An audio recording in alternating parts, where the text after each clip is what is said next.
Okay. Hari ini kita punya seminar kita yang keempat. So, jadi hari ini saya akan masuk kepada kata apa tajuk barulah berkenaan dengan image enhancement. Okay, nota saya dah upload dekat YouFuture tadi sebentar tadi. Okay, tapi sebelum saya buat kata apa buat kelas lah berkenaan image enhancements tu, kemudian ada discussion sikit berkenaan dengan kata apa konsep interpretation dan sebagainya. Okey, saya nak tanya sebab saya kat sini dapat 3 orang yang dah siap assignment okey, iaitu kalau tengok kan Muhammad Nizam, Muhammad Zaidi dan juga Hani Najiha Okey, saya nak tanya yang ketiga-tiga ni nak bentang tak? Ya sir, kalau boleh. Okey okey, boleh bentang dulu. Nizam? Ya, sir.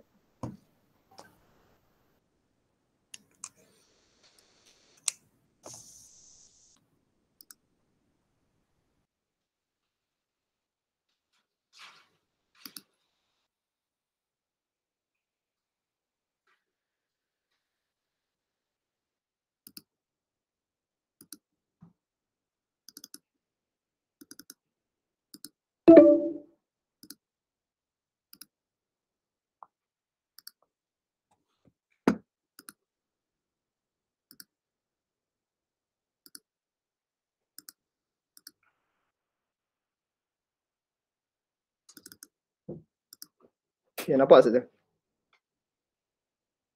Okey tak saya? Nampak tak? Okey, nampak? Okey, teruskan. Okey, Assalamualaikum.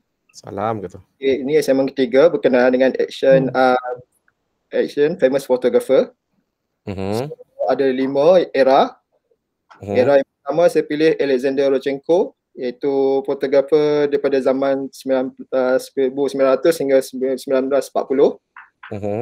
Dia berasal daripada Moscow, Russian. So, dia start involve dalam fotografer sebelum peperangan lagi. Kedua kalau tak silap saya. Okay, lepas tu ni gambar yang pertama dia. Tajuk dia Horse Race. Gambar ni nampak tak terlalu, sebab terlalu tight, nampak dia heavy sikit. Tapi kat sini ada kalau segi mechanical technical dia ada white balance dia saya anggarkan dalam 5K ke 5700 Kelvin. Dan f8 dia punya exposure tu. F8. Ada study tak? Dia ni pakai kamera apa? Kamera apa dia pakai, ada study tak? Yang tu dia tak beritahu saya sebab sumber dia pun limit dekat wiki saja. Tak ada. Site dia tu kebanyakannya dia gambar tu jadi pin interest. Kenapa pilih dia ni Nizam? Sebab di zaman tu yang banyak ada action pun saya jumpa dia lah. Yang lain tu saya tak jumpa gambar-gambar yang tentang action sport fotografi ni. Okay, daripada formalistik dia dia ada foreground and framing at audience kat belakang tu. Ada lining. Lepas tu selektif dia, kalau kita tengok kuda yang kat depan ni fokus. Lepas tu gambar dia high shutter. High shutter Ya. Okay. Ada dapat maklumat tak kat mana gambar ni apa semua, tak ada Tak ada sir. Tak ada Okay, next. Okay, yang kedua gambar daripada Rodchenko juga. Alexander Rodchenko. Gambar ni orang tengah nak buat penerjemahan. Tajuk dia dalam bahasa Russian Salto al-Agua 1904. Yang ni fotografer berada di atas bersama platform dengan dekat dengan penerjun tu lah. Teknik yang digunakan high shutter, exposure dia 5.6.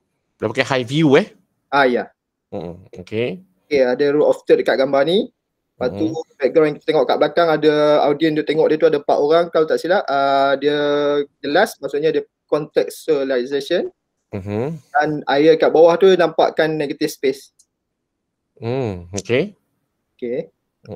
So gambar yang berikutnya saya ada pada fotografer kedua. Daripada John Gerard Zimmerman. Dia berasal daripada American photographer. Daripada California. Era dia 1941 hingga 1970. So ni gambar dia, gambar yang pertama. Main dekat sini baseball. Lepas tu pergerakan dia dekat sini nampak macam motion bergerak. Dan menggunakan teknik high speed. Dari segi formalistik, road of third ada kat sini. Ada podium dekat belakang tu nampak blur. Saya baca dia sebagai non-contextualization. Gambar dia berada di tengah-tengah film, sebab tak terlalu tight sangat dia punya gambar tu. Okey lah. Okey. Dan dia dah pakai teknik low shutter nampak? Dia pakai movement Ya. Multiple exposure. Multiple exposure Ya. Okey. Next lagi. Okay, next. Ini gambar sport juga, gambar dia. Tajuk dia famous action photography. Ada orang kat bawah tu tengah jatuh kat bawah tu dengan debu naik daripada tanah tu, nampak action. So dia guna high shutter sebab orang yang lompat dekat atas tu nampak sharp. Dan continuous shot. Sebab kalau kata dia pegun kat tengah tu dan sharp daripada lantai tu sebab dia tak jejak kaki kat lantai tu. Okay, formalistik dia ada road of third. Lepas tu background dia non-contextualization dan selective dia fokus. Dia pakai movement Yes. Okay, next third photographer Neil Leffer, juga berasal daripada United States. Hometown dia dekat Manhattan. Era dia 1971 hingga tahun 2000. Hidup lagi dia ni? Hidup lagi ke Neil Leffer ni?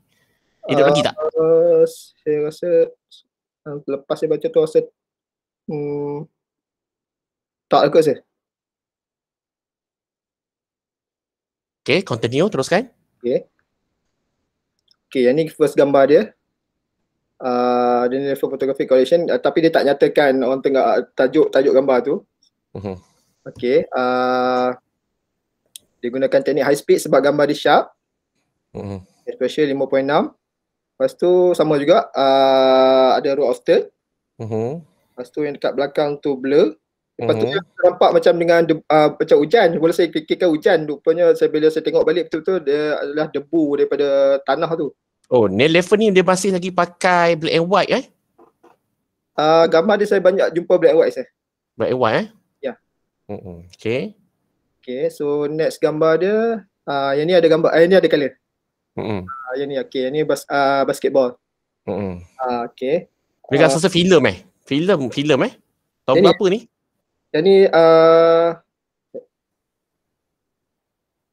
ni masukkan filem kot rasa ni.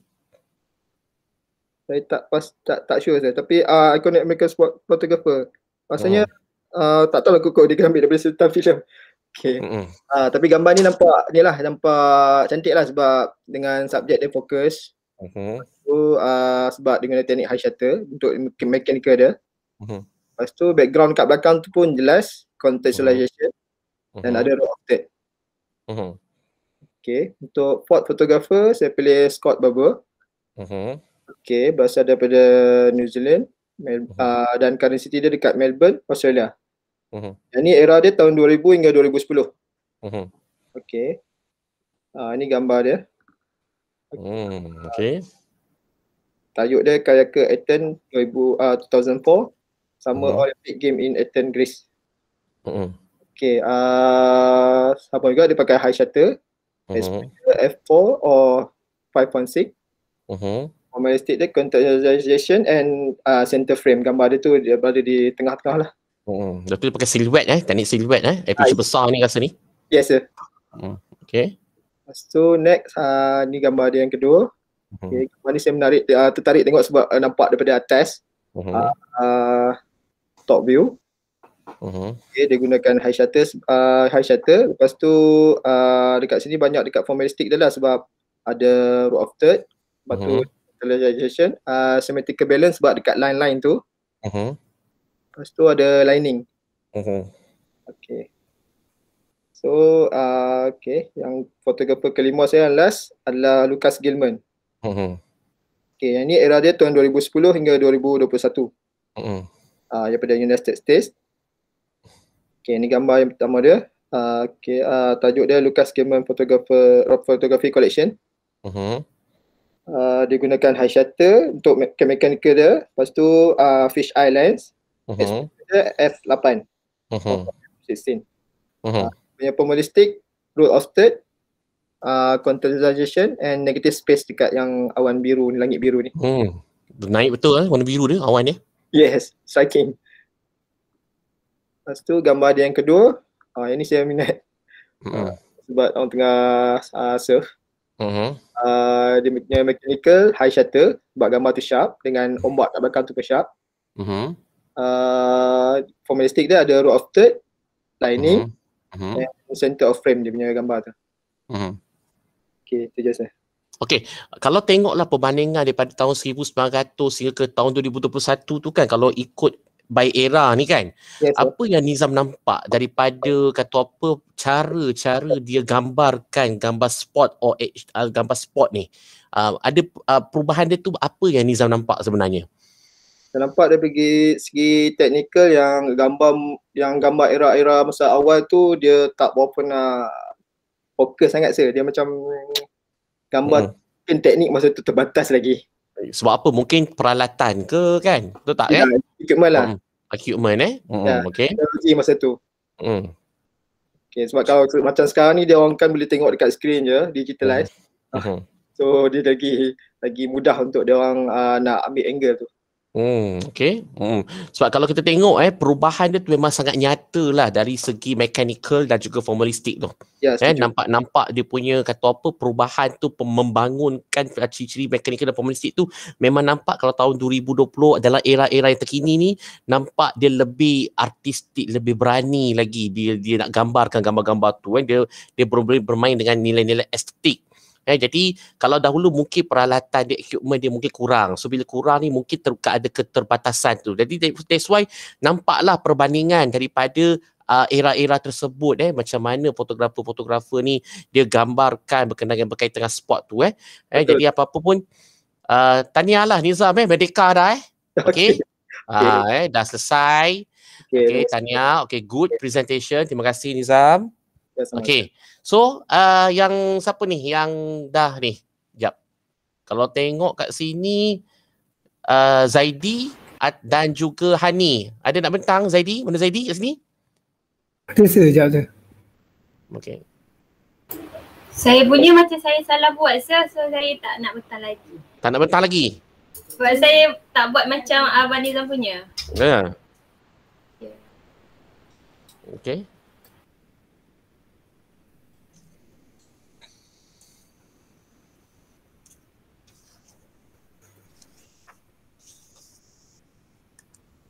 Muhammad Zaidi Suaman Muhammad Zaidi bin Suman Ya. Okey. Okey. Dan okey, dipersilakan. Sekejap je. Ya.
Sekejap saya tak boleh share ke? Kenapa tak boleh share? Tak tahu, saya try tak boleh pun. Cuba present now. Present now. Dah present now tu. Present now tu dia keluar entire screen, a window dengan a tab apa. Entire screen, ambil entire screen. Ambil entire screen. Okay, ambil entire screen. Okay, lepas tu klik. Lepas tu terus klik kepada yang tu. Nak present tu. Okay. Sekejap je. Boleh.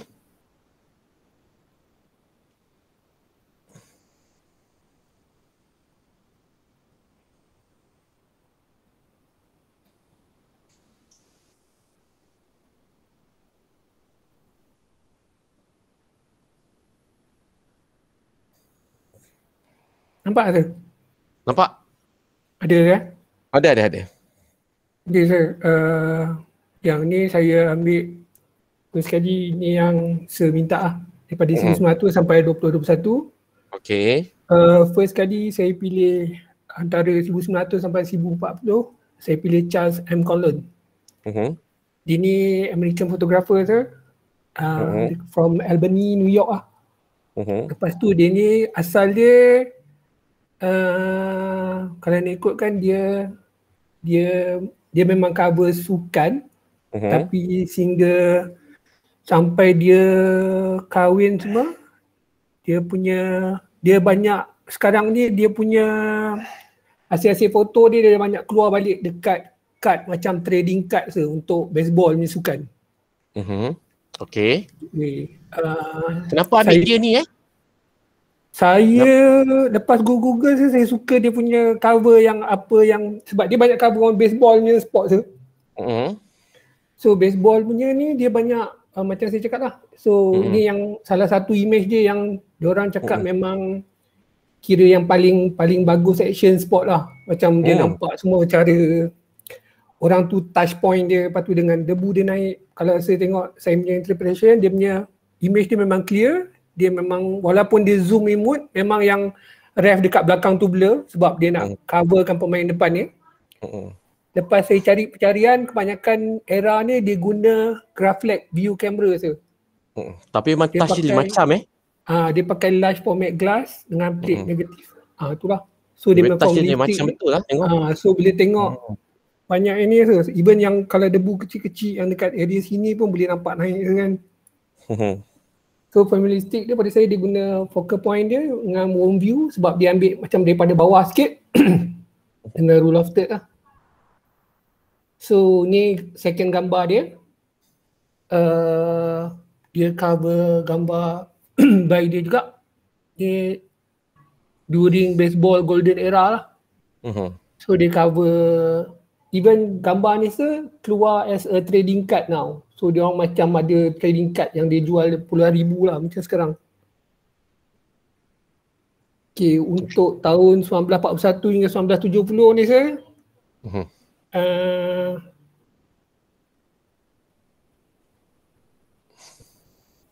untuk 1941 hingga 1970 saya pilih J. Allen Cash ni. Dia berasal, dia ni memang dia suka travelling so kebanyakannya dia yang establishkan Allen Cash founding member ni semua. Lepas tu dia married dengan fellow photographer juga. Nama Betty. Dia macam dia suka, dia freelance basis tapi dia suka travel the world. Lepas tu dia rakam kamera dia kebanyakan gunakan Leica kamera. Yang dia pegang tu. So ni satu dia punya salah satu gambar dia yang saya jumpa di internet. Ini touring cyclist. Dia orang berhenti betul-betul dekat hill up dekat England, Shropshire Hill kat England. So dia orang berhenti minum. So kalau tengok gambar ni saya suka dia punya image dia macam standard, macam memang clear lah. Lepas tu even dia punya tone pun, even macam black and white pun tone dia kita nampak setara clear. Mechanical digunakan Leica. Lepas tu formalistic dia ada leading line, ada white balance dengan angle dia lah. So gambar kedua dia masa cyclist ni running dalam lumpur during cycling cross race dekat England UK. Still guna Leica kamera tak? Sebab dia memang gunakan Leica. Apa yang formalistic dia nampak, angle focal point, rule of third dia lah. Ada maklumat tak berkenaan dengan berapa aperture dia pakai, shutter speed apa dia pakai, ada yang ni tak? tak ada tu. Sebab saya dah try tengok memang tak ada. Sebab ni semua dalam yang LMI stock foto ni dia sekarang ni dijual sekarang ni foto-foto ni semua. Dia jual Oi, so yang tu. fotografer yang lama-lama tu, mana yang cucu-cicit yang dia ada balik dia tu, dia orang masukkan dalam LMI stock foto ni untuk dijual. Sama juga macam yang Conlon ni tadi So untuk ketiga, saya pilih dua fotografer tu, era 1970 hingga 2000, Bob Martin dengan Simon Brutti. Dua-dua ni memang cover untuk Olimpik. So untuk gambar pertama, saya ambil gambar daripada Bob Martin. Ini semasa Olimpik Barcelona 1992. Okay.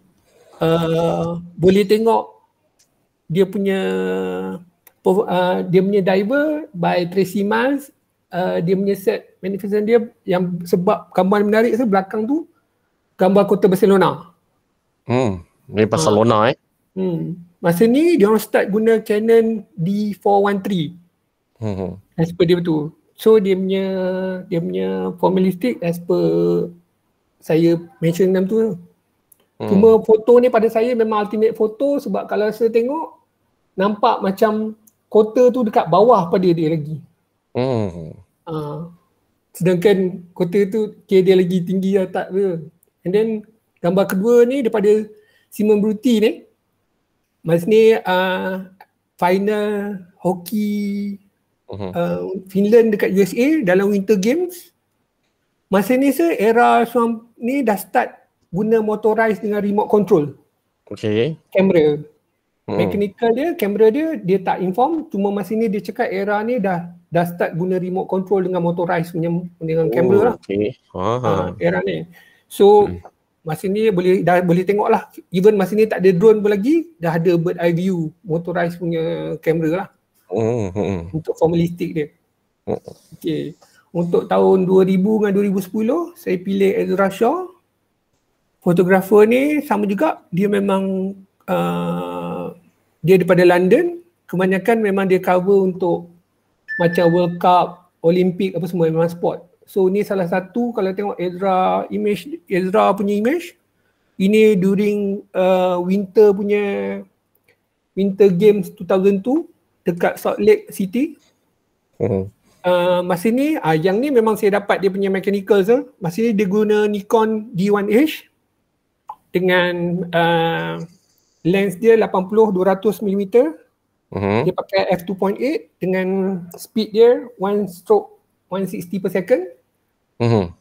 f22 dia pakai ISO 200. So kalau tengok masa ni memang dia fokus dekat atlet tu je lah. Sebab kalau kita tengok dia punya image penonton semua blur. Even nak menunjukkan benda tu laju, Winter nampak Game movement. tu pun kita nampak nampak movement. Winter Game tu pun kita nampak blur tulisan Winter Game tu.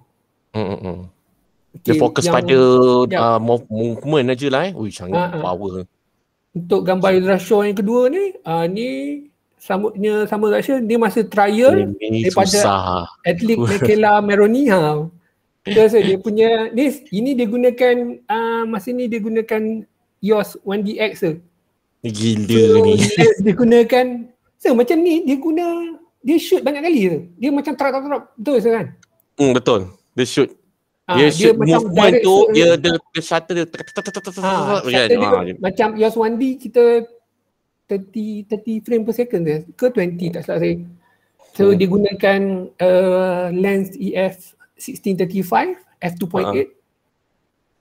Dia punya speed pun kalau tengok 1/2000 per second. Tapi so kan kalau dia tengok movement dia tu memang sharp tau, setiap satu movement tu. Betul. Even kalau tengok even kalau ISO dia pun padahal digunakan tinggi ISO dia 3200. Ini kamera profesional memang tak ada salah. Pakailah berapa pun. Betul. Untuk yang terakhir saya memang suka dengan kerja Al Bello ni.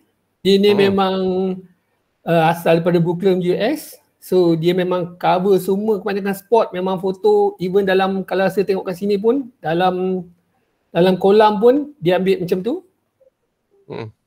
Okay, ini gambar dia first Dia ambil gambar dalam kolam tu, dia tak ganggu ke atlet tu? Dia ada dua type. Satu yang memang dia ambil, memang dia stay. Satu lagi dia guna robotik. Macam gambar yang first ni, Michael Phillips ni.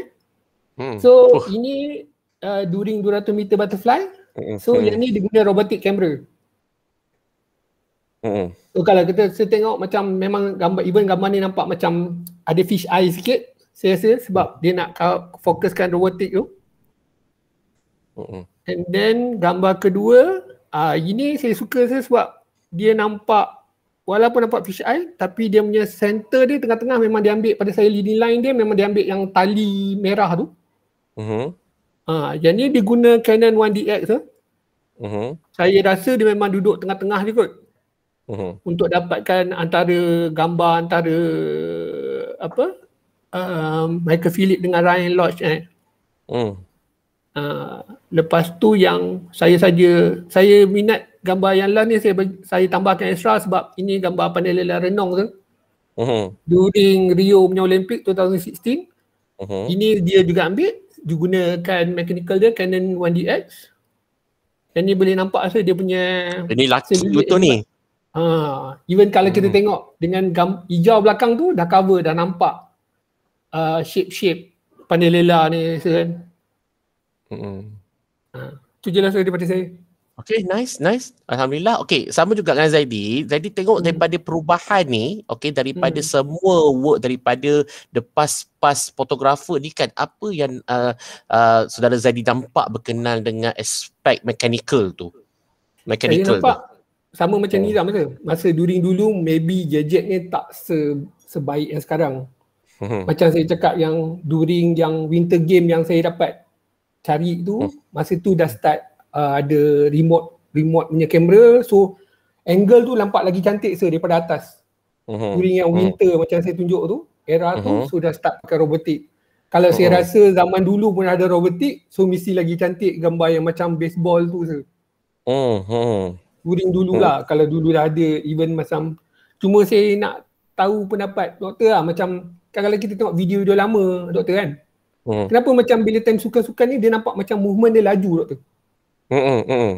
Dia nampak movement dia nampak macam laju kan. Sebab apa? Macam kartun, jadi kartun. Sebab apa video dulu dia pakai rail.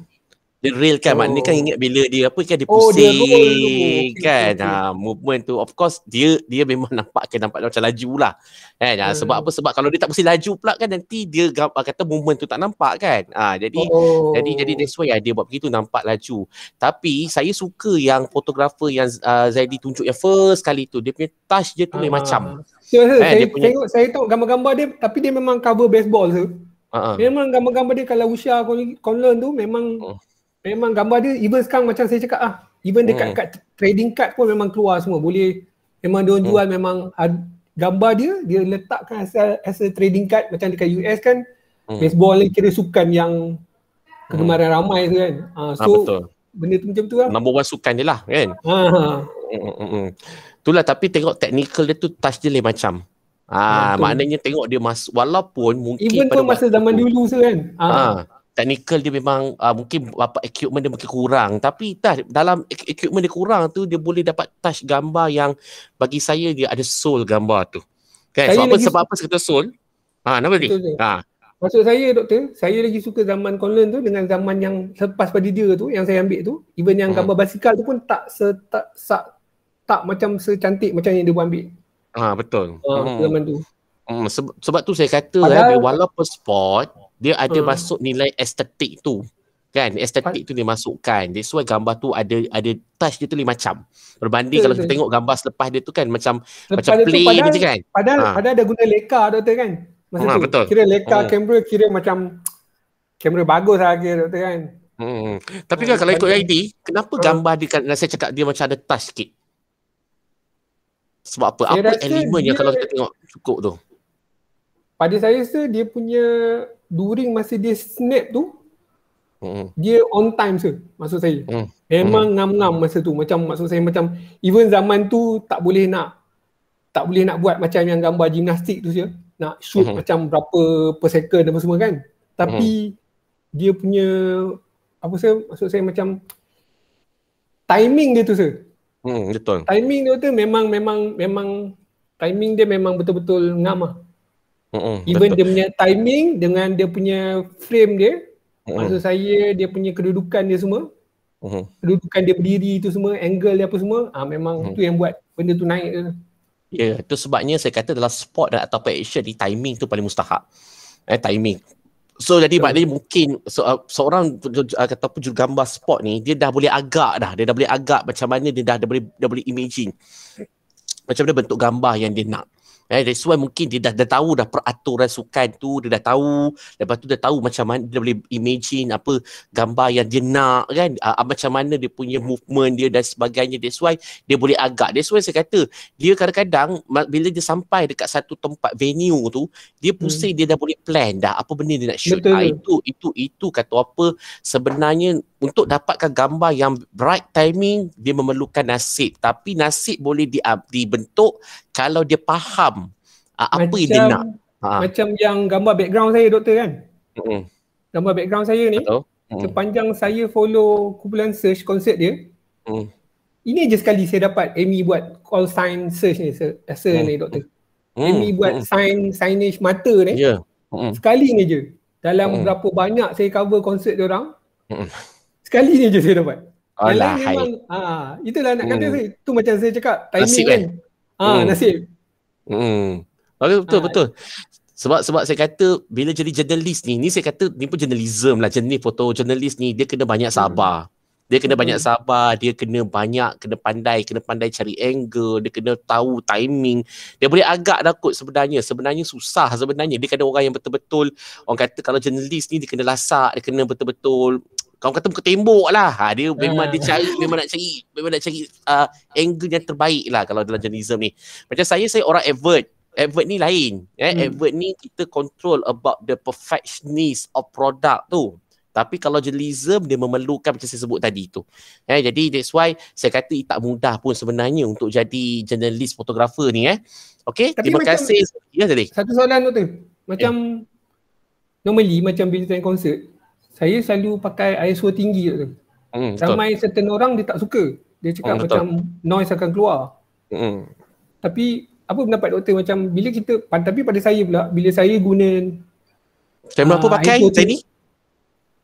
Saya pakai 5D dengan 1D tu. 5D, 1D, 10,000 ISO pun dia tetap takkan ada masalah noise.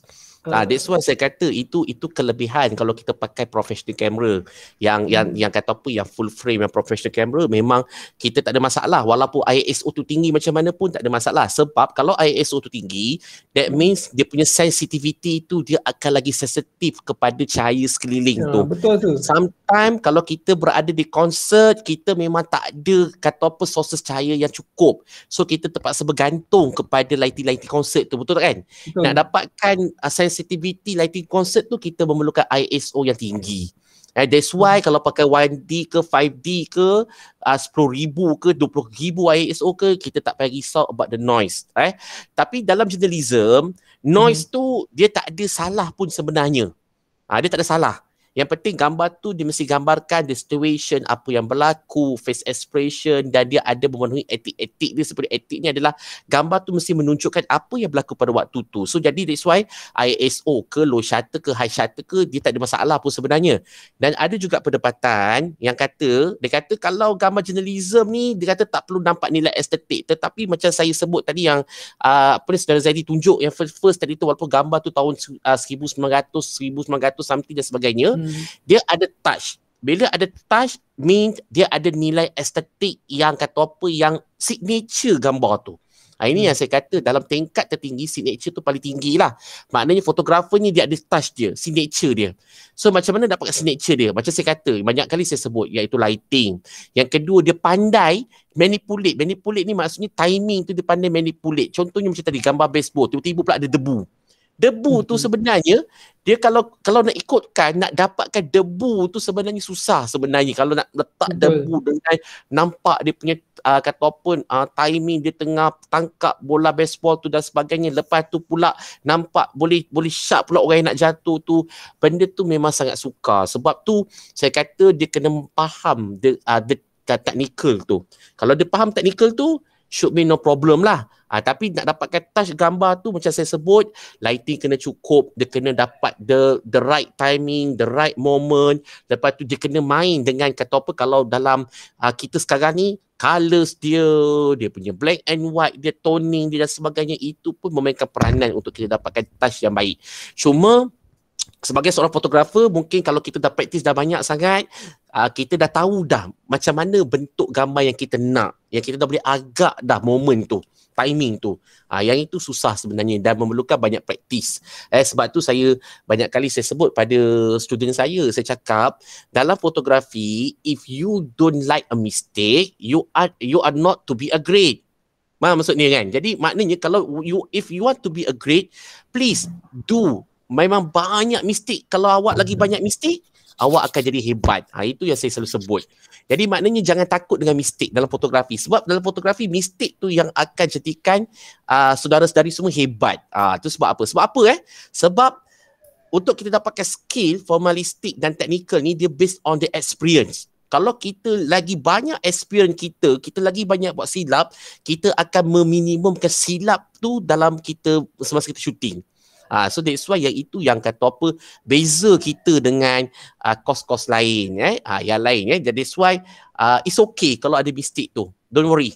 Sebab tu kalau jadi fotografer suka spot and action ni, dia kena banyak bergerak. Dia kena cuba, otak dia ni kena gerak je, dia kena mula visualize kan. Sebab tu saya kata visualize tu terlalu penting dalam kita punya kata apa, ketika kita lakukan job kita tu.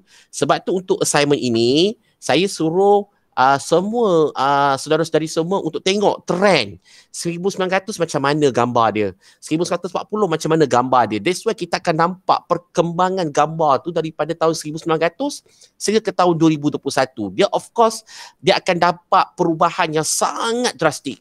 Sebab apa? First, equipment lagi sekarang ni, that's why saya kata kadang-kadang kita pun tak terkejar equipment kita. Betul tak cakap kan? Katalah, tapi saya perasan dah COVID ni, Canon dah kurang keluar. Kalau tak dulu sikit keluar, tak sampai 6 bulan keluar, tapi sekarang dah kurang Canon perasan tak? Nikon dah tutup kan, Nikon dah tutup. Tapi kalau saya lah, kalau journalism, ada orang kata pakai Nikon, kalau dalam advertising pakai Canon, tapi itu tak penting. Yang penting man or woman behind the camera. So kalau dia tahu kamera dia tahu function kamera dia, dan dia tahu macam mana nak control kamera dia, jadi dia akan dapat hasilkan gambar yang baik walaupun kita pakai kamera iPhone sekalipun. Sebab saya kata sekarang ni orang kata nak jadi fotografer ni tak payah sibuk-sibuk pakai DSLR besar-besar, tetapi untuk be professional, kita tak boleh nafikan kita perlukan the professional DSLR dalam kerja. Takkan nak bawa iPhone. Betul tak sekarang kan? iPhone ada benda yang boleh, ada benda yang tak boleh. Tapi sebagai seorang fotografer profesional, nak tak nak, aspek teknikal kita suka untuk control by manual. Betul tak kan? Kita nak set up sendiri dia punya. That's why kalau pakai DSLR, kita boleh set up sendiri aperture yang kita nak, shutter speed yang kita nak. Aperture dan shutter speed tu dia main peranan sebab apa? Sebab dia kita nak dapatkan dia punya touch tu. That's why yang membezakan kita dengan kata apa orang-orang yang kata, yang berkata lah, dia cakap apa susah sangat, tak payah pakai iPhone saja dah boleh pergi shoot spot dan sebagainya. Tapi iPhone dia ada limit yang sangat banyak dalam profesional. Dalam aspek profesional memang dia tak boleh cover pun sebenarnya. So that's why kita tak nak kita perlukan DSLR. So DSLR dia, kalau nak dapatkan gambar yang the best, kita perlukan memang equipment yang memang bagus. Macam contohnya 5D. 5D tu kiranya average lagi tu. Dia kena 1D Mark II. Itu memang 30,000, 40,000. Kalau pakai itu dia bukan sebab mahal. Tapi sebab kamera yang mahal ni, dia ni sebenarnya dia punya function dia, ISO dia lagi baik, sensitivity ni lagi baik. Kalau dalam Canon ni kan kita boleh masuk pelbagai kata apa lens yang prime lens yang sebenarnya banyak bantu kita dalam kita nak dokumentkan kata apa ialah momen-momen yang kita nak tu. Even dalam advertising pun penting juga kamera yang sebegini. Sebab that's why dia bukan saja kerana dia mahal dan dia profesional, tapi sebab function-function dalam dia tu sebenarnya sangat bantu untuk memudahkan kerja kita. Sebab tu saya kata pentinglah untuk kita faham fungsi kamera tu Okey, so terima kasih Zaidi, merdeka dah, alhamdulillah. Okey. So ada lagi ke yang nak bentang? Kalau siapa-siapa yang nak bentang boleh bentang, tak ada masalah. Lepas tu boleh tengok betul ke tak betul ke apa ke. Tapi setakat ni tak siap boleh ke Sir? Tiap 3 je. Oh, dia kena lengkap semua. Lengkap semua Dia lengkap semua sebab ini kiranya presentation ni sebagai final sebenarnya. Maknanya kena, tapi kalau Sophie nak tunjuk je tak ada masalah. Tapi kena kalau nak tunjuk lah. Tapi kalau rasa nak siapkan semua, nak present next week. Tunjuk on progress takut tersalah ke? Boleh. Silakan Sophie. Nak tunjuk boleh, tak ada masalah. Sekejap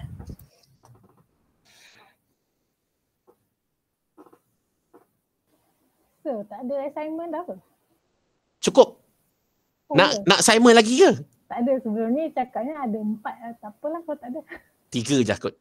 Okey, alhamdulillah. Saya rasa ini pun dah cukup dah kot. Janganlah minta aku, jangan please. Takkan kepastian. Kalau nak lagi cakap, doktor saya nak lagi lah, nak belajar lagi, saya boleh bagi, tak ada masalah. Tapi sebenarnya kenapa saya buat 3, saya rasa dah cukup lah kot. Saya tengok yang penting cukup. Okay, sebenarnya kita dah cover dah sebenarnya, so don't worry. Okay, Safi?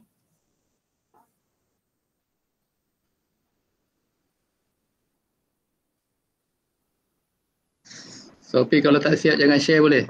Boleh share ke? Boleh. Silakan. Tak ada masalah. So ni yang third assignment tapi rasa progress je kot sebab saya tak siap semua. Tapi nak markah je pasal. Tak apa. Tunjuk. So saya take spend more, narrow down sikit lah. More tu yang Leica edition saja. Yang which is photographer. Tak siap tapi 20 slide. Tak. Kosong tu kot. Okay. 19 to 2021 saya ambil yang saya narrow down kepada yang menggunakan Leica saja. Okey. Sebab saya berminat kepada Leica ni. Kenapa minat Leica Sophie? The Bauhaus punya touch lah. Okay. Human touch. Okay. So ni just dia punya ni saja. So the first photographer rasa sama dengan Cik Nizam tadi, Alexander Rodchenko. Reason why pilih dia sebab dia one of the founder of constructionism punya photographer lah. Instead dia ada juga buat sport photography. First gambar dia saya pilih gambar yang ni on the Ferrer Bar 1938. Printed on gelatin silver print, tu size dimension dia.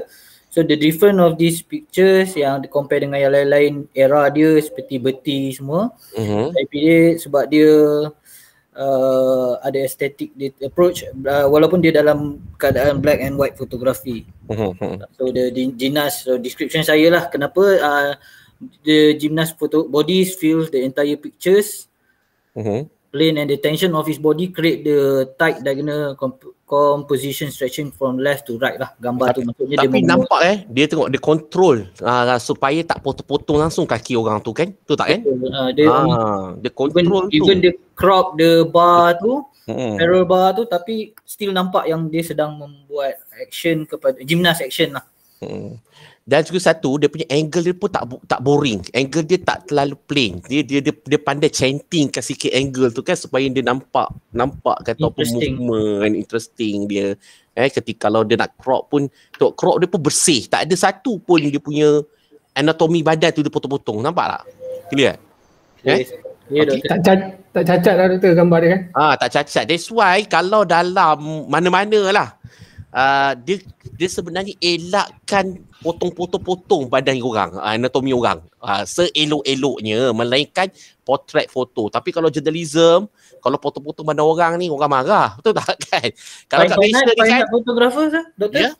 Fine art fotografer kan banyak yang fine art lain. Lain fine art dia lain. Fine art tu dia mungkin ada dia punya kata apa macam gesture, dia mungkin nak study about gesture saja kan. Jadi tapi dalam journalism kalau seboleh-bolehnya kena kurangkan lah, macam kalau nak nampakkan movement ataupun nak pergerakan orang tu seelok-eloknya kurangkanlah potong-potong tu. Macam tu lah. Tapi nampak perfect dia punya ni fotografer ni Dia pakai gelatin silver print. Ini pakai print memang kata apa, memang zaman bila ni, zaman kata apa, ini tak start saya tak pasti ini apa, tapi dia memang pakai gelatin silver print. Dia nak kata daguerreotype, bukan daguerreotype ni, tapi kalau zaman dia ni, dia ni zaman Kodak. George Eastman. George Eastman ni memang dia pakai gelatin silver print ni. So maknanya memang manual betul ni. Okay? Okay, so interpretation saya tadi tu, and then mechanical of course Leica A series with 5 f3.5 L-Max lens. So formalistic, low angle and straighten the impression of dynamic movement. Contextual clues. Okay. So the next is Dynamo Sport Club, Red Square 1935, gelatin silver print juga. Yang ni under USSR kot, sebab sebelum Russian lah. So one of the several different shots subject from different point of view. Pada era ni dia dah start explore view-view yang macam during yang saya tengok ni, gambar tak adalah serong begini. Yang dia buat lah. Sebab ke arah masa ni dia dah ke arah constructionist punya fotografi. So his image eliminate unnecessary details. So dia crop sana crop sini sikit. Dia tak ambil straight punya angle lah, straight views. Composition and was concentrate with the placement and movement of the objects. Dia nampak yang perbarisan tu. Okay. So I klasifikasikan sebagai abstract punya fotografi. Okay. Leica mechanical, Leica A 3.5 L-Max lens lah. Formalistic shoot subject from odd angle and usually from high above and as aerial view atau bird view from a low angle. Untuk dia high angle betul lah ni Tapi kalau dia kalau kita boleh bayangkan tak macam mana dia boleh dapat high angle macam ni? Dia panjat kat mana ni Dulu tak ada drone kan? Tahun 1930s ni maybe dia gunakan orthodox punya method lah kot, tangga ke, panjat pokok ke. Panjat pokok ke kan. Nak dapatkan, tapi rasa dia study dulu ni macam mana dapat angle yang the best ni rasa ni dia ni. Betul. With Leica pula tu kan. Betul soalan. Ya. Saya rasa memang dia punya style ke doktor, memang ambil style macam Santun macam ni. Betul. Saya nampak memang dia pakai centing punya angle ni. Okey, maknanya sengit. Kadang-kadang dia apa tau, saya rasa pada pandangan saya dia tak nak terlalu macam tersekat dengan angle yang biasa. That's why saya kata sometimes fotografer ni dia akan tinggalkan macam saya kata touch signature dia ni. Macam dia ni mungkin cara dia sengit-sengit. Kalau mungkin Sophie kalau tengok gambar dia macam mana? Macam gambar dia semua macam ni kan, betul tak? Ke ataupun ada style lain? Bila dia dah move towards constructionism punya genre, dia ke arah gini lah fotografi dia. Macam the girl yang famous gambar dia, the girl with Leica, tapi dia bukan fotografi kan, dia yang lebih kepada outline tu. The girl with a Leica camera, yang famous tu lah. Tapi dah ke arah constructionism lah. Dia lebih ke arah macam line ke, diagonal line ke. Ya. Sebab tu saya kata ini yang membezakan orang zaman dulu yang memang kata apa is more like dia letak art artistik tu ke depan.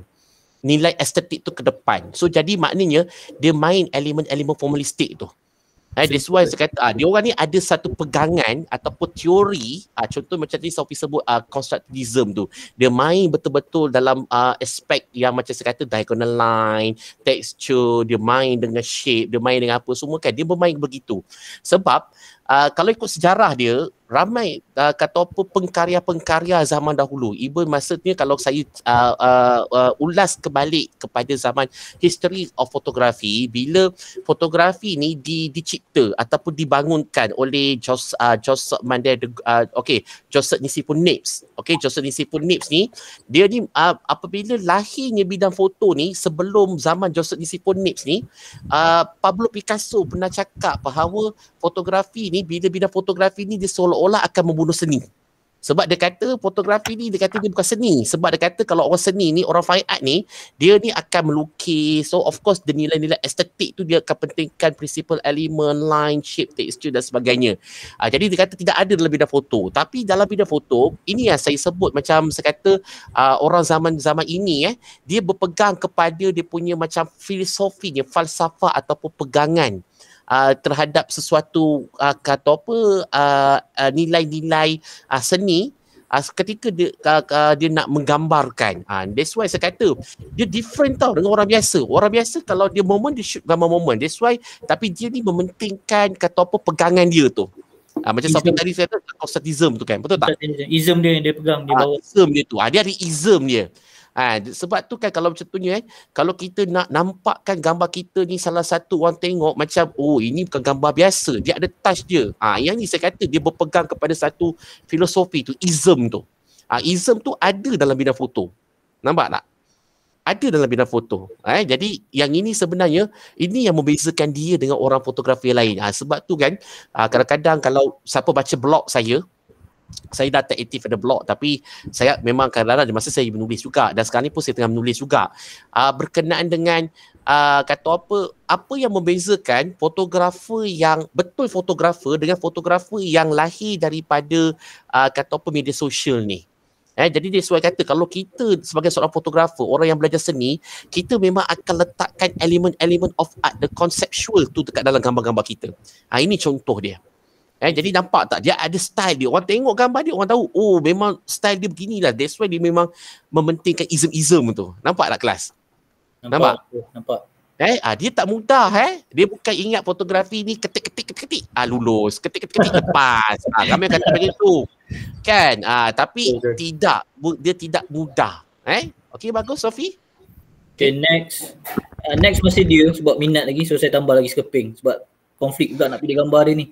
So yang ni Fire Escape from the series House Building on Manishika Streets 1925. Sama juga gelatin. Mungkin teknik zaman ni dah, teknologi dia gelatin silver prints lah. Tak tahu, tak pasti medium format ke apa. Tapi rasa sebab Leica kan. So interpretation, the contrast between light and dark was also of Rodchenko approach forward photography pada saya lah. Dia nampakkan kontra positif dengan negatif punya space. Okay, so mechanical dia still Leica with f3.5 L-Max lens, formalistic, very low angle. So sebab dia berada di bawah ni, masa bawah subject matter dia. So he photographs trace building and overhead wires that create constructionist line and structures. Tapi dia action lah because sebab ni bomber kan tengah maybe tengah training kot, fire drill ke, sebab tak nampak ada terbakar ke. Nampak dia main diagonal line, dia main perspektif, nampak constructionism punya ni ism dia lebih kepada line lah, shape betul. line. Dia jagalah benda-benda tu, betul. elemen tu. That's why dia tak ada terlalu dapat lonjong. Dia sebab tu saya kata dia style dia memang ada style fotografer ni.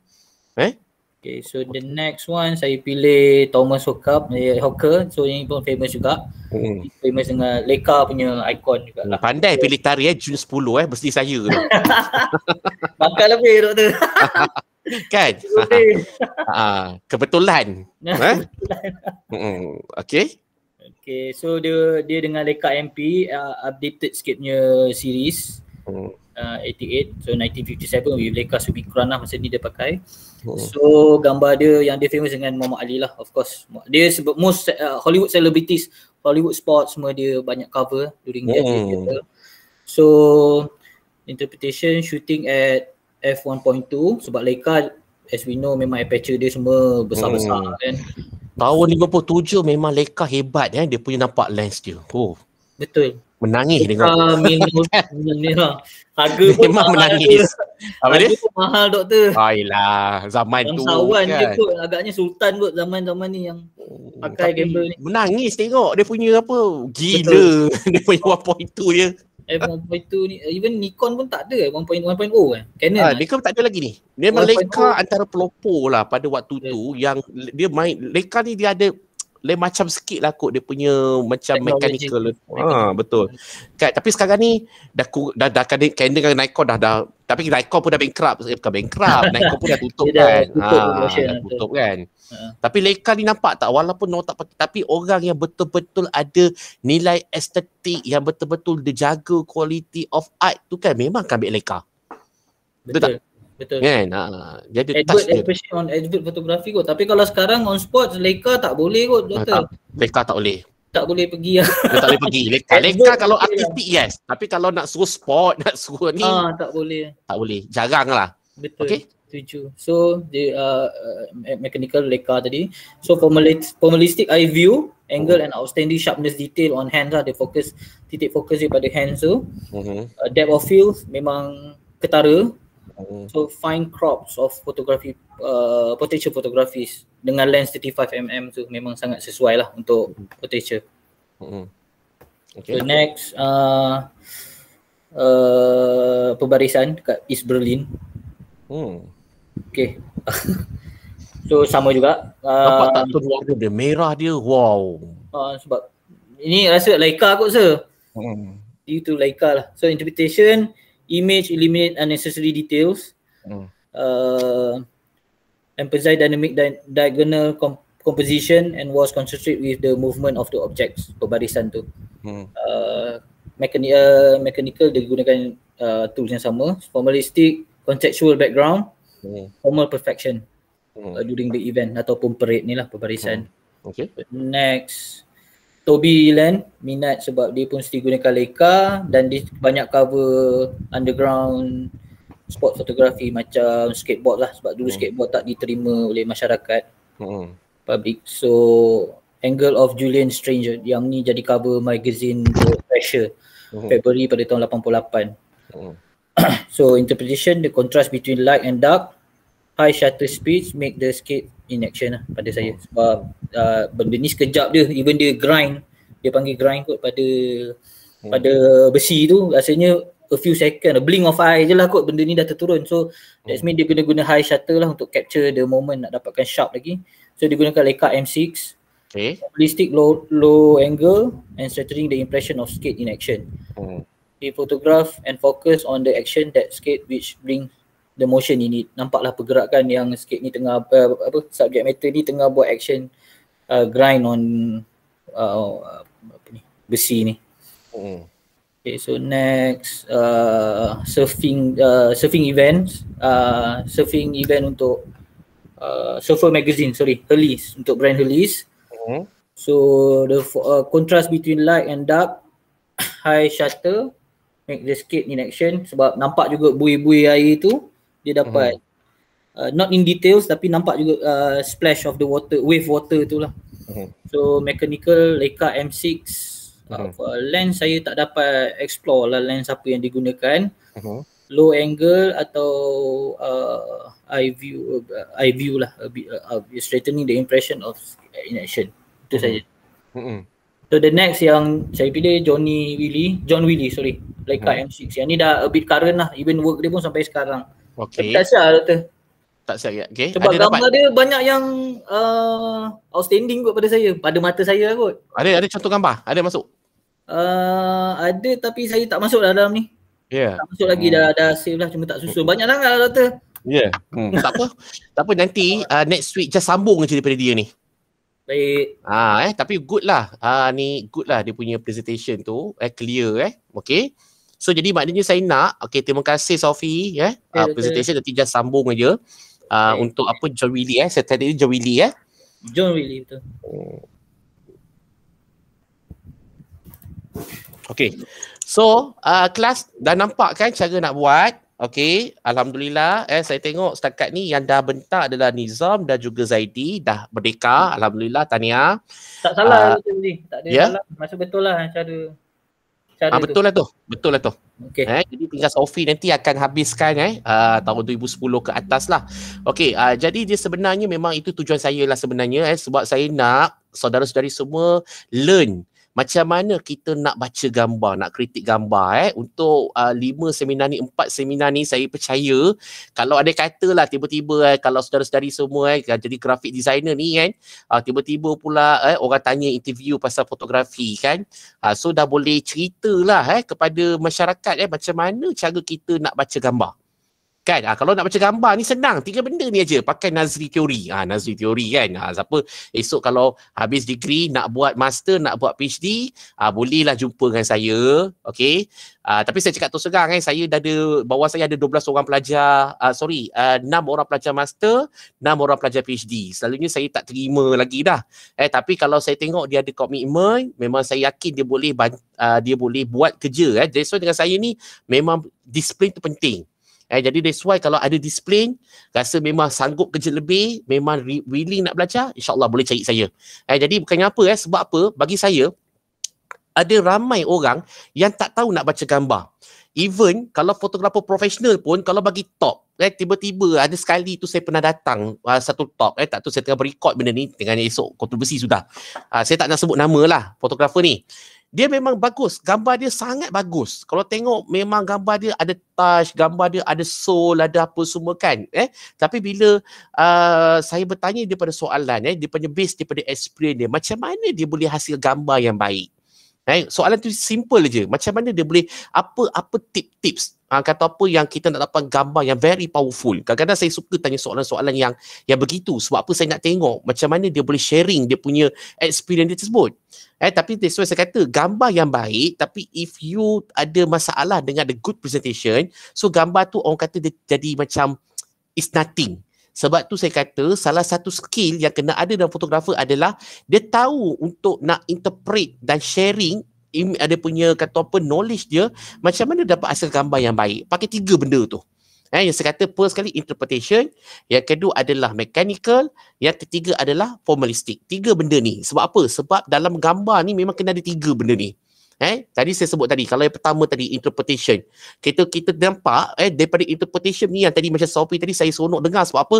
Dia boleh bercakap pasal ism. Kan? Bila dah cakap pasal ism tu, maksudnya dia study berkaitan dengan macam mana kata fotografer tersebut dia ada touch dia tadi. Yang saya sebut ada touch, banyak kali saya sebut touch. Touch tu adalah dalam bahasanya signature dia. Maknanya dia ada style dia. Maknanya ke setiap fotografer ni kalau kat overseas, dia memang mementingkan touch tu, signature tu. That's why dia ada pegang satu falsafah. Sebab tu dia faham, kalau semua perasan, kenapa kita ada subjek liberal. Sebab liberal ni adalah dia tunjukkan apa ism tu. Ism tu apa sebenarnya. Jadi maknanya daripada ism tu dia boleh menghasilkan maksud gambar, boleh interpret gambar, dia boleh bila dia faham macam mana audience baca gambar, dia boleh imagine macam mana gambar yang dia nak hasilkan. Itu sekata interpretation. Dia boleh hasilkan maksud gambar, objektif gambar dan sebagainya. Mechanical adalah soal apa yang kita boleh control kamera tu. Button-button dia, the technical, mechanical part ni dia punya anatomi kamera, technical kamera dan sebagainya, ISO, aperture, shutter speed. Kenapa? Sebab kalau kita tengok, kalau ISO lebih daripada 3000, kita tengok kamera dia, kamera apa? So jadi maknanya kita tengok kamera professional. So jadi maknanya should be no problem. Kita faham technical tu.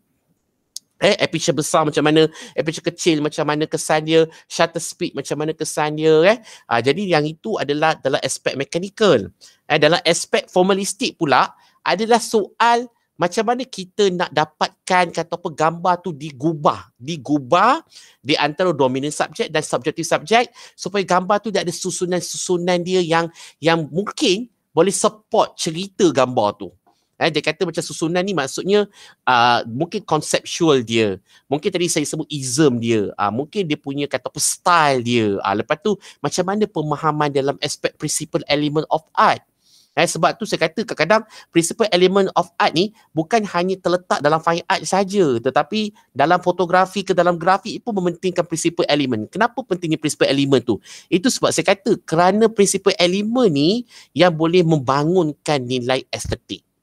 Tapi dalam kajian saya, dalam hujah saya, dalam TC saya tu saya cakap, nilai estetik ini kalau tidak ada gabung 3 benda ni, dia tidak ada nilai estetik. Sebab apa? Gambar tak ada makna, dia mati.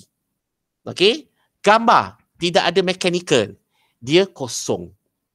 Gambar tidak ada formalistik, dia tidak ada jiwa, tak ada hidup, tak hidup.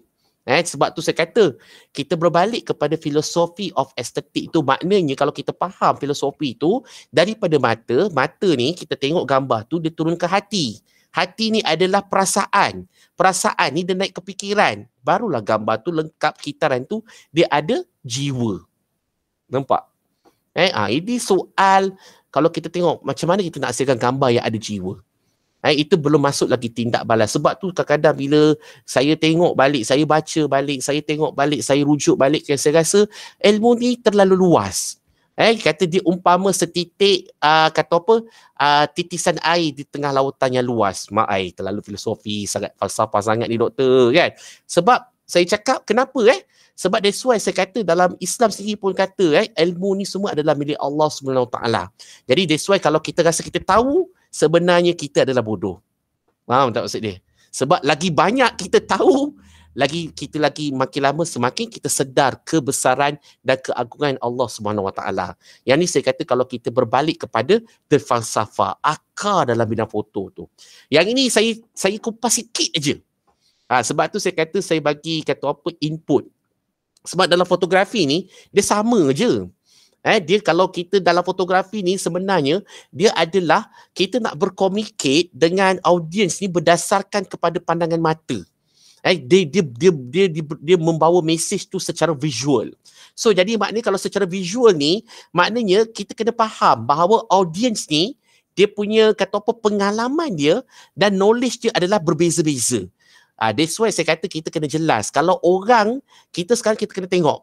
Kalau kita nak hasilkan gambar sport, kita kena faham bahawa mungkin orang yang Malaysia yang tengok ni tak semuanya ada pengalaman tentang visual. Tapi saya kata sekarang ni, bohong tak ada pengalaman pasal visual. Sebab apa? Keliling kita tentang visual, TV, gambar, surat khabar pun ada gambar kan. Kita dah berkomunikasi dalam visual. Secara visual. Okey, jadi maksudnya kita memang kena jelas bahawa sekarang ni orang kita dah memang dekat dengan visual. That's why tak ada masalah macam mana mesej itu nak disampaikan. Tetapi apa tips macam mana kita nak menghasilkan gambar supaya gambar tersebut difahami oleh audiens. Yang ini peranan subjek ini. So jadi maknanya kita tak nak gambar yang dilahirkan itu gambar yang mati. That's why yang saya kata pentingnya lah untuk dapatkan the great moment ni, untuk dapatkan gambar yang betul-betul ada jiwa. Untuk spot fotografi ni dia tak mudah sebab dia bergantung kepada nasib laki. Tapi laki ni boleh dibangunkan sekiranya kalau kita faham lah permainan tu macam saya bukan orang sukan. Jadi that's why kalau bola kan kita kalau orang nak suruh saya bagi kamera kat saya suruh nak pergi shoot gambar orang main bola, saya tak faham peraturan bola dan sebagainya kan. Betul tak Jadi maknanya gambar saya mungkin ada limitation. Betul tak kan? Berbanding orang yang faham bola, bagi kamera kat dia dah boleh agak dah mana angle-angle yang kita boleh agak untuk permainan bola tu. Betul tak saya cakap? Yang itu yang membezakan kita dengan fotografer-fotografer yang lain Okey. Sebelum saya nak tunjukkan sikit je lah nota yang ni saya dah masukkan dekat dalam dekat dalam your future Okey. Jadi alhamdulillah lah saya rasa mungkin dia sebenarnya sama aje sebenarnya. Okey, jadi maksudnya lebih kepada macam mana kalau untuk yang ini saya nak tekankan kepada dengan digital image enhancement ni macam mana kita nak enhance gambar. Okey, so apa application yang kita boleh gunakan, lepas tu pula apa etik dia dalam editing dan sebagainya. Sebab tu dalam sport memang jarang. That's why saya kata kalau seorang fotografer yang hebat ni sebenarnya kelas, okey, dia akan menggunakan aspek teknikal tu prioritinya mungkin dalam 80%. Edit tu sikit-sikit je. Tapi sebenarnya kalau tak edit tu, maknanya gambar tu tak edit, dia dah cantik tanpa editing. Dalam sport fotografi, dalam journalism, you are a great photographer. Kalau edit ni sebenarnya dia just make up sikit-sikit je. Dia tak ada macam edit terlampau-lampau sangat sampai mengubah struktur permainan tu, struktur cerita dalam gambar tu. Sebab tu dalam sport fotografi, dalam journalism, cerita tu penting. Sebab cerita tu kita kena menyampaikan cerita itu secara jujur dan tepat. Itu konsep dia. Berbanding dengan advertising. Advertising ni adalah kita kena belajar cara nak menipu. Kenapa saya kata kena belajar cara nak menipu? Baru-baru ni saya beli McDonald's, saya frust. Saya kata benci betul lah kalau tengok McDonald's poster, gambar burger, woi sedap nampak lah. Tapi bila kita beli burger, amboi kecilnya cenong 8 aja, dah kempis je roti dia. Betul tak kan? Kata apalah kan. Tapi kalau bayangkan kalau McDonald's dia kata kami berniaga kerana kejujuran. Dia tunjuk betul-betul gambar burger kempis tu. Ada orang nak beli tak rasa? Orang tak nak beli. Kalau kita bayarkan advertising, gambar pakai baju, contohnya kalau mungkin yang kata Calvin Klein, modelnya adalah yang gigi rongak, yang tak handsome dan tak bergaya dan sebagainya, orang tak nak beli. Sebab orang kalau orang tengok model tu handsome, dia kata aku nak pakai baju ni sebab aku nak nampak handsome macam dia. Padahal dia memang tak handsome pun. Tapi orang kata handsome soal nombor 2. Yang pertama adalah style, betul tak?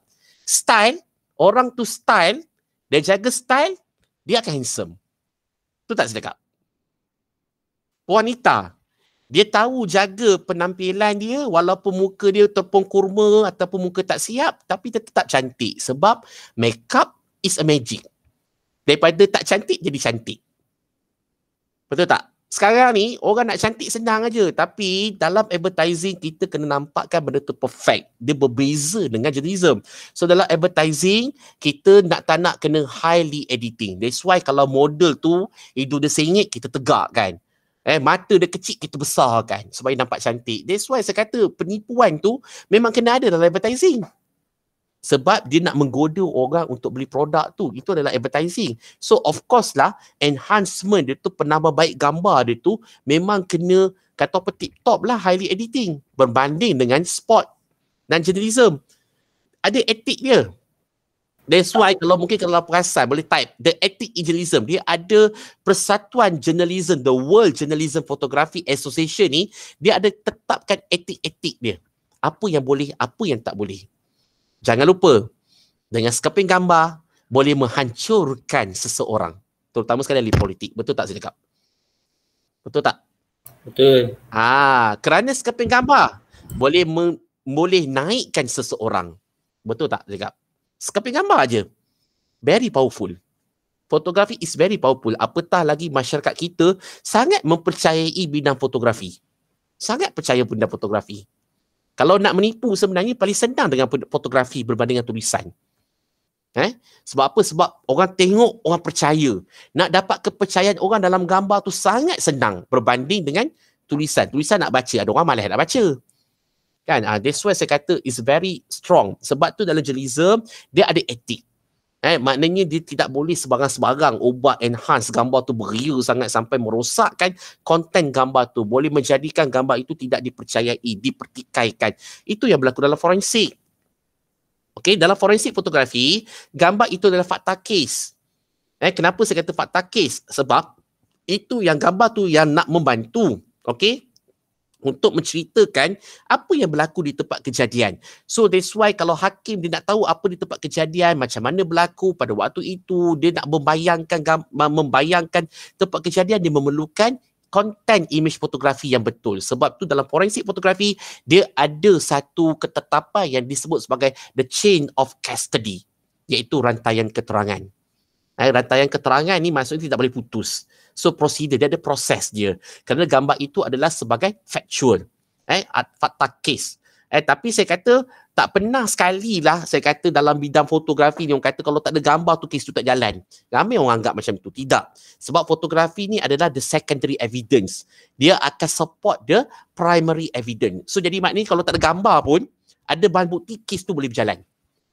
Sebab tu saya kata jangan percaya tengok CSI Miami, CSI New York, pakai handsome-handsome, okey ambil gambar, lepas tu pula ambil gambar pagi, kes boleh selesai malam, mustahil.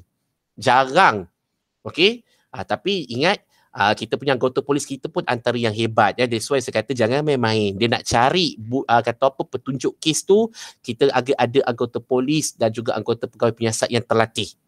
Okey? Sebab satu falsafah dalam perundangan dan penyiasatan, setiap perkara yang berlaku mesti ada meninggalkan jejak. Betul tak? Meninggalkan jejak.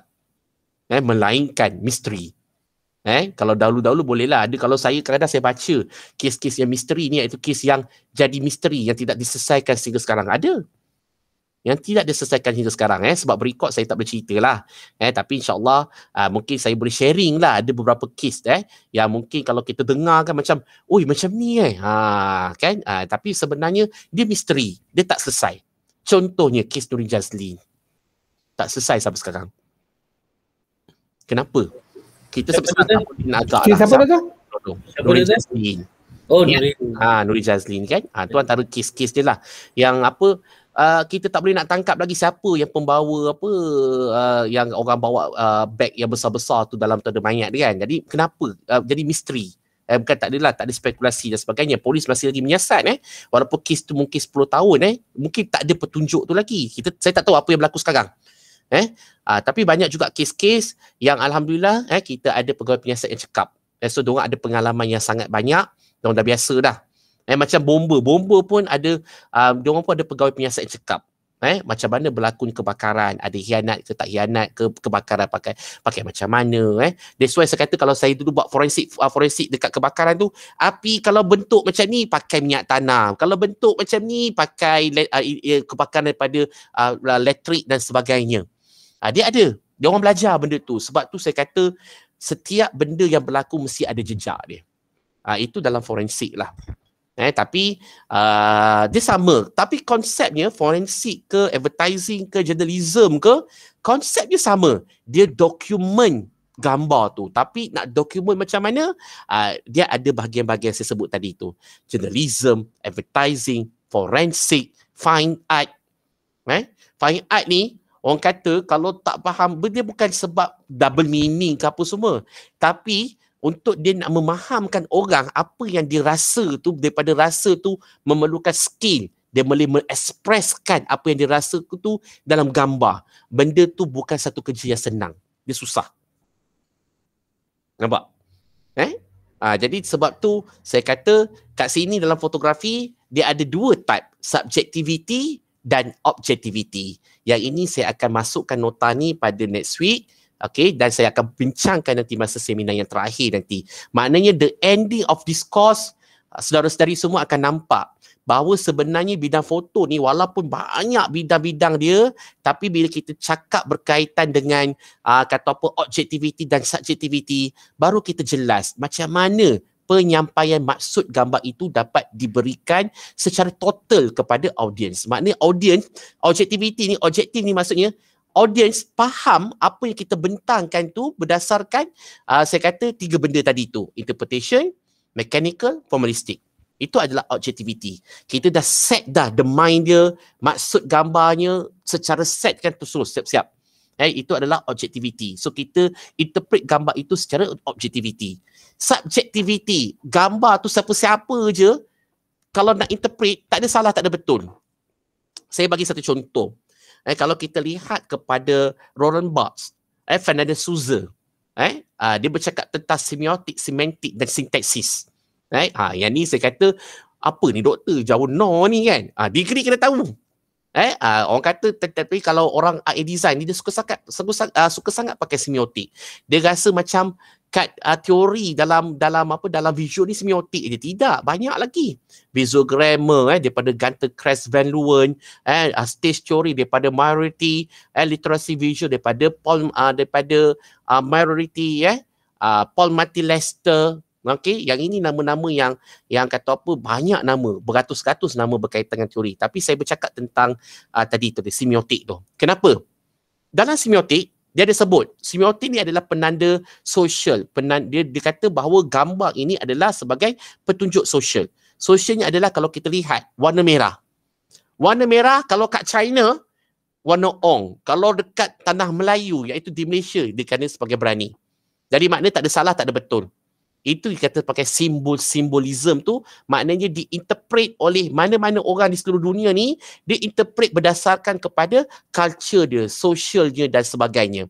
Sebab tu dalam kajian saya bahawa dalam bidang foto, walaupun kita ada pelbagai fahaman, ism ke, sosial dan sebagainya, dia berlandaskan kepada satu pemahaman yang dikenali sebagai universal meaning. Dalam bahasa Melayunya, makna sarwa jagat. Maknanya, Tak kisahlah gambar ni berada kat China ke, kat India ke, kat mana ke, macam tadi kita tengok daripada Zaidi dengan Nizam tadi bentangkan tadi. Okay, dia bentangkan tadi, dia pada gambar tu kat US. Okay, kita boleh faham gambar tu dengan cara dan bahasa language kita dan situasi kita. Maknanya dia bersifat universal. Tak kisahlah gambar tu tunjuk kat mana, dia bersifat universal. Cuma, mungkin orang student saya nak buat kajian lepas ni, macam mana kita nak membahagikan tahap-tahap universal tu. Kajian tersebut masih belum dibuat. Mungkin the next research yang boleh mengkaji berkenaan dengan the stage of universal meaning tu. Nampak? Sebab tu saya kata, bila belajar lagi kita tinggi, lagi banyak kita study. Sebenarnya fotografi ni bukan setakat menggambar aja. Dia banyak, dia lagi besar, dia luas. Cuma bergantung kepada kita punya pemahaman kita, macam mana kita nak kasi dia luas. Yang itu saya tekankanlah kepada semua. Okey? Ya, saya Nizam. Ya, Doktor. Saya nak tanya pasal zaman dulu kan dia orang banyak skill, Doktor. So sekarang skill tu masih dikontrol, macam generasi sekarang masih simpan lagi tak? Dia punya macam contoh nak develop fotografi daripada filem tu. Kadang-kadang macam saya juga kan, teknik-teknik orang dulu kan power-power. Sekarang dah betul. Daripada digital ni kita dah banyak bergantung kepada equipment. So macam saya tertarik lah dengan fotografer dulu. Skill orang hebat-hebat. Sebab tak boleh nak tengok, tapi gambar yang dihasilkan last input tu memang power. Okey, betul. Okey, soalan Nizam ni sangat baik sebenarnya. Okey, sebab apa saya kata sangat baik? Sebab sebenarnya ini adalah satu isu yang saya tekankan pada sekarang ni. Kenapa saya kata isu? Ingat tak kalau mungkin dalam kelas pertama ni saya ada kata bahawa jati diri sebagai seorang fotografer mesti ada jati diri. Kenapa saya kata jati diri ni? Jati diri ni adalah kalau dia dilahirkan kerana skill dan technical, dia kena sebenarnya dia kena faham berkaitan dengan conventional camera. Sebab apa? Daripada conventional camera tu, dia faham macam mana berlaku exposure, macam mana dedahan tu berlaku, berapa masa dan sebagainya. Kemudian proses tu dibawa kepada printing. Daripada printing tu pula dia boleh dia cetak, kemudian dia masuk dalam fixer, kemudian dia masuk dalam stock bar dan sebagainya. Jadi yang itu sebenarnya itu proses. Bila proses ni dia membabitkan kepada pemahaman dia secara total. Apa yang kita sebut macam menggunakan prinsip-prinsip cahaya tu dalam bidang fotografi tu. Sebab tu kalau orang dahulu bila dia pegang kamera, dia pegang kamera ni secara manual. Nak ataupun tidak, dia memang kena betul-betul hafal dia punya the table of aperture dan shutter speed tu. Itu saya jelaskan. Kenapa pentingnya table of shutter speed tu? Saya kata kalau table of shutter speed zaman sekarang, digital foto, tak payah tengok shutter speed, tak payah tengok aperture, dia boleh hasilkan gambar yang baik. Sebab apa? Dia boleh tahu, dia boleh buat, dia tak payah hafal pun table of aperture dan shutter speed tu. Dia shoot, dia tengok dekat LCD screen view tu, gambar ni cukup lah, dia punya ni apa semua, dan cukup. Tapi dia tak faham prinsip cahaya dan teknikal tu. Itu yang membezakan tu. Sebab apa? Kalau dalam conventional, nak tak nak, even dalam printing pun, dia kena buat test print. Test print tu dia kena dedahkan gambar-gambar tersebut berapa saat. That's why kadang-kadang bila dia dah banyak kali buat, maknanya proses printing tu lagi mudah sebab dia dah boleh hafal dah dekat kepala dia ni the table of shutter speed, aperture dengan kata ISO tu, exposure tu. Itu sebab saya kata yang membezakan orang dahulu dengan orang sekarang. Orang sekarang ni sebab apa? Teknologi tu sebenarnya bagus.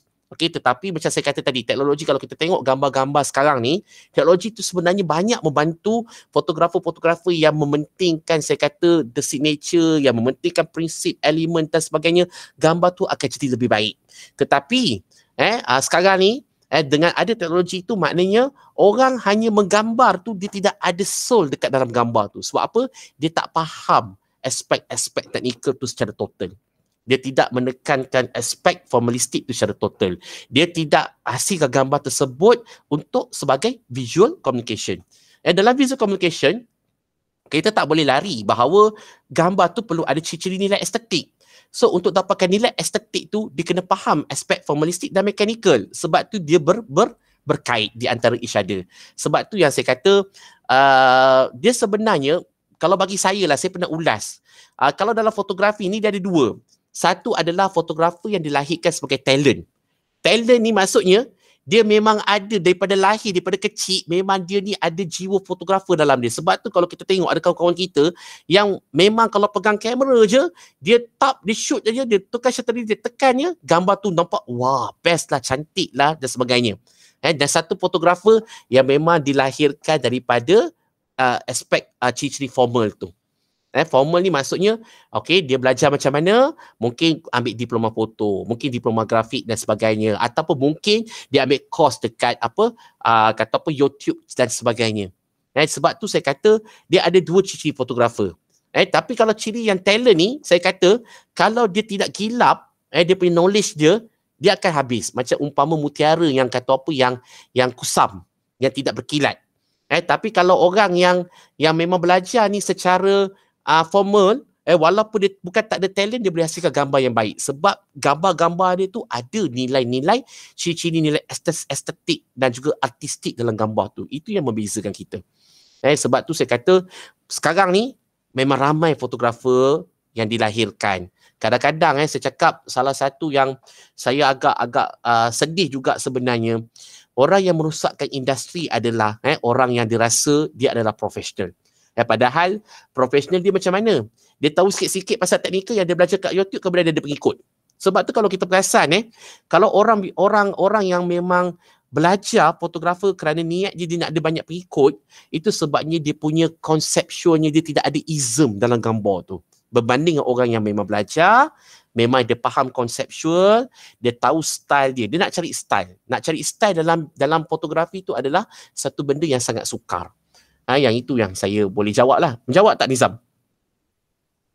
Clear Doktor. Clear Sebab tu saya kata sebenarnya kalau kita story pasal benda ni kan, sebab tu story pasal benda ni memang panjang.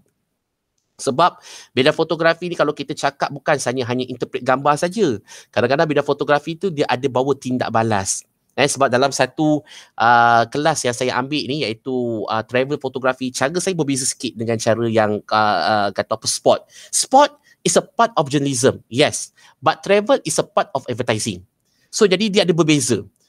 Yang ini adalah perlu cerita situation, kena cerita benda yang betul, kena ada etik. Tetapi yang satu lagi tu, dia kena sebagai satu nilai untuk commercialization.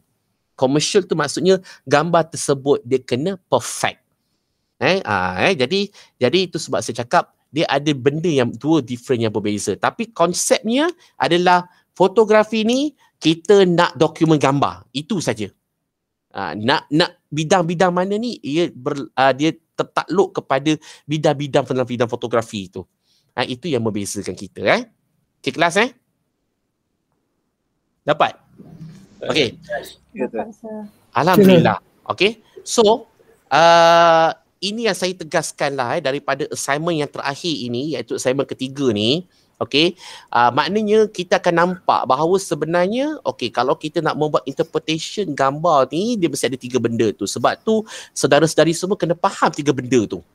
Okay, kena faham tiga benda tu betul-betul. Baru saudara-saudari semua boleh interpret gambar tu dengan baik. Sebab mungkin satu hari nanti kalau contohnya orang kata saudara-saudari semua mungkin satu hari nanti akan jadi judge kepada satu gambar. Okay, ataupun mungkin jadi lecturer, budak buat presentation.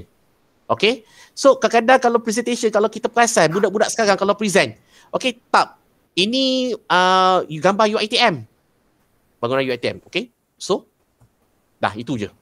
Memang kita faham bangunan UiTM. Tapi kalau kita nak present dengan baik adalah kita cakap interpretation dia, mechanical dia dan formalistik dia. Baru orang nampak macam wow, dia ada knowledge yang cukup banyak dalam gambar dia. Sebab tu saya kata seorang fotografer, dia kenal gambar dia. Bila dia kenal gambar dia, dia tahu macam mana nak membaca gambar dan menerangkan gambar dia berbanding dengan gambar tu dia ambil kat orang lain punya. So different. Okay, so jadi that's why kita sebagai fotografer, mungkin saudara-saudari semua bila ambil gambar, kena kenal gambar. Kena kenal kamera kita. Kena kenal style kita. Baru kita dapat hasilkan gambar yang baik. Itu daripada saya lah. Okay, so saya mohon kepada semua saudara-saudari semua, 17 hari bulan tu adalah seminar kelima. 17 hari bulan tu seminar kelima. Itu adalah tarikh akhir. Okey, jadi saya harap tidak ada sesiapa pun yang gagal lah untuk hantar dan juga selesaikan assignment yang sebelum ni, assignment 1 dan assignment 2 tu kena submit. Nanti dalam last kali nanti saya akan buka balik assignment 1, assignment 2, assignment 3 kita akan justify siapa yang belum hantar dan siapa yang dah hantar. Sebab apa penting sebab kelas ni ramai. Jadi that's why saya kata kadang-kadang saya tak nak terlepas pandang. Mungkin dia datang kelas tapi dia tak hantar assignment. Yang itu bahaya sikit lah kot. Tapi niat saya nak bantu saudara study semua. Jadi tolonglah submitlah assignment seperti yang kita harapkan, yang saya harapkan. Dan 17 hari bulan ni kita punya final presentation. Lepas dah present, done. Merdeka. Dah boleh senyum sikit lah. Okay. Dah boleh sambung untuk next sem punya kan.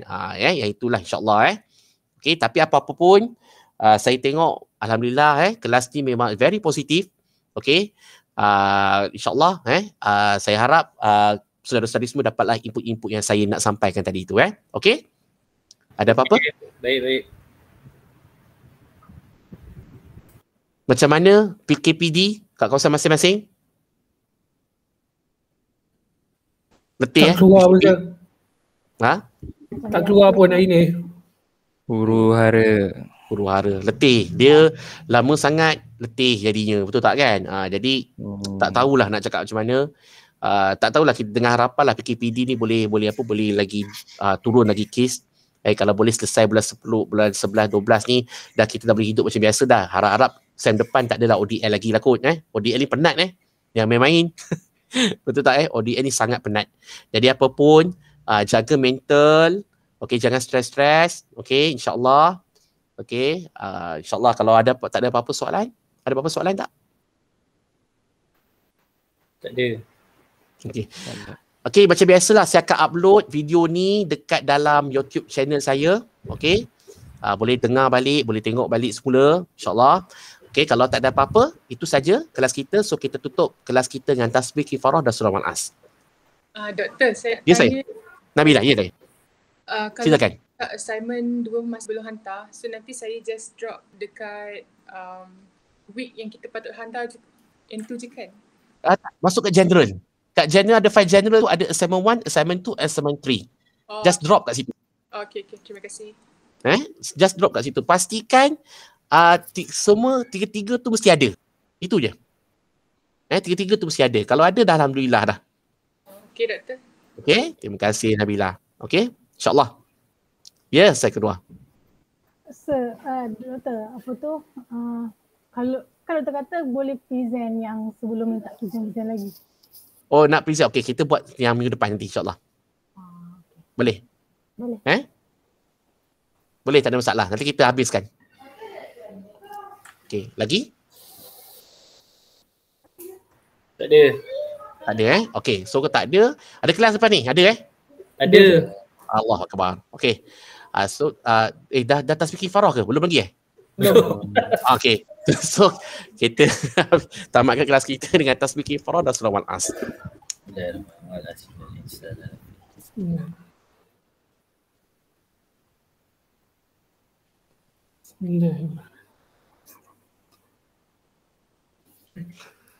Okey.